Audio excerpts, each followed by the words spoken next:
Okay.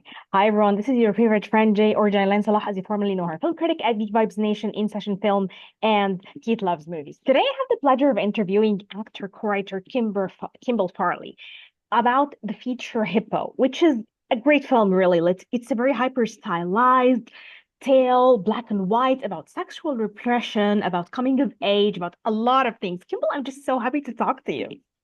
I'm so happy to talk to you. Thank you. What an amazing intro. Yeah, it's a wild film for sure. Wild, and I like to sink my teeth into it. So you co-wrote it with Mark. So I want to know, how did the project come to you? Oh man. I mean, it's so I wish I could remember the exact like moment like we conceived of it, but it's funny like so we made this short film beforehand called Andronicus. It's like similar in style a little bit. And it's like another like freak character, but it's maybe a little bit darker tonally. Um Okay.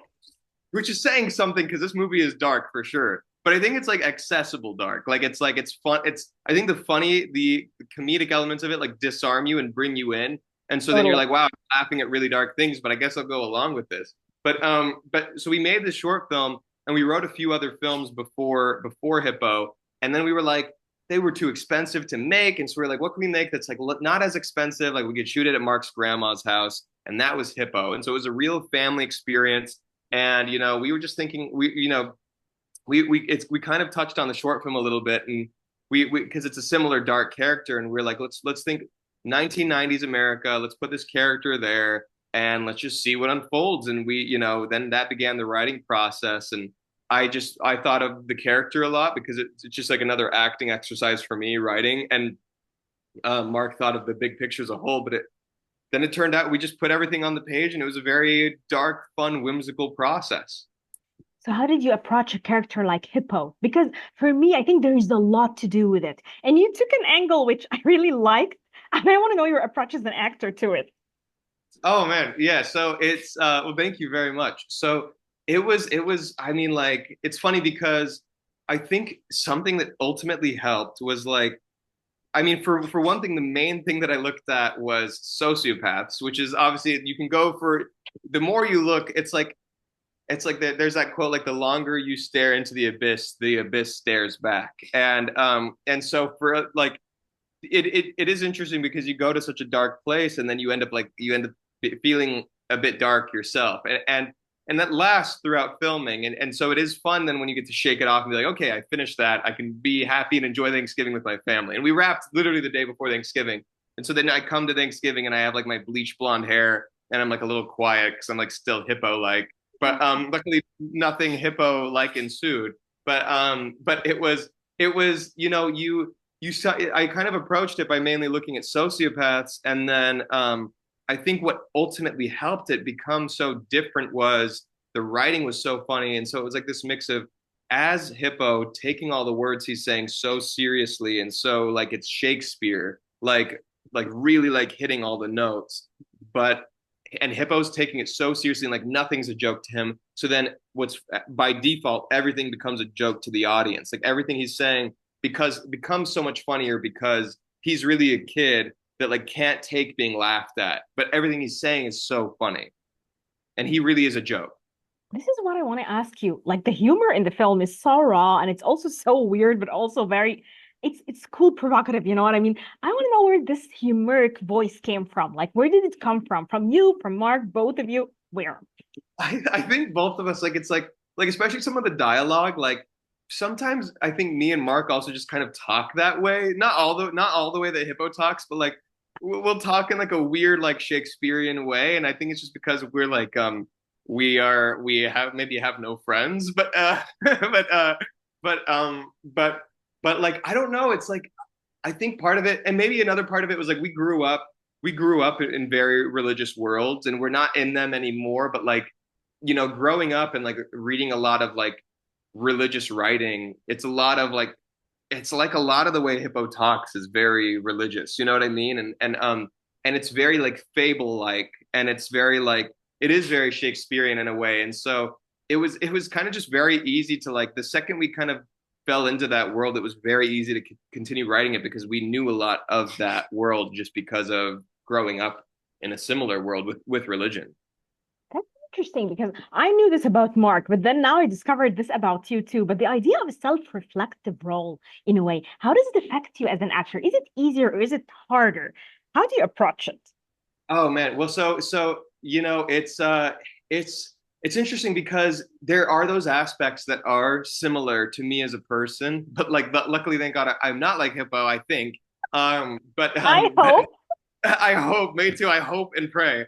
But what's funny is like I I think as an actor, you do at least in my case, I'm very drawn like to characters that are not like me at all, where it's like I feel like to me it's less fun to play a character that's like a lot like me. Like in the 1940s, it feels like a lot of actors would play kind of the same character over and over again, where they're just like it's like a guy in a suit and he's like got a new problem. You know what I mean? And it's like and for me, I have more fun when the world is at like such a great distance from my own, where it's like I want to play characters like I want to play characters that are way back in time. I want to explore different time periods. I want to look different in everything I do. For me, that's the most fun. And so I think on the mental note, I think Hippo was at a great distance from me. And there were parts of me that I felt like, okay, maybe everyone has a tiny bit of Hippo in them, and which is crazy, but like I think everyone does have that little bit.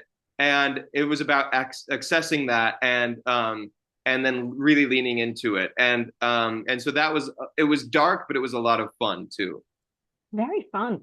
So I want to ask you, you have like the most difficult scene you've shot, and you have the most enjoyable, the most fun, the most loose, even if it's to me, an average viewer, it's like, wow, this is a difficult scene. But for you, it was like, oh yeah, just another day, Kimball. So I want to know your most difficult scene and the most enjoyable fun. Oh man, okay, that's a great question. I think the most difficult scene was maybe weirdly the torch scene, or like running outside with the torch, because it was like high stakes. There was a lot of pressure, and we only had like one torch to get it right. And luckily, I got it in one take. Like it was like kind of magical, but there was like a lot of like pressure on it. And I think like mentally the toughest scene. I think it weirdly this one I'm about to say is almost like a mix. Like it was both one of the toughest scenes, but it was the most enjoyable. Was um the ski mask scene at the end where he's like approaching Buttercup in the house, and he's clearly like gone, like he's gone. And it was like the darkest scene to portray mentally, but it was really fun to feel like you got there, like to feel like you got there and you could feel like okay, like I feel like I'm accessing something, I feel like I'm getting there.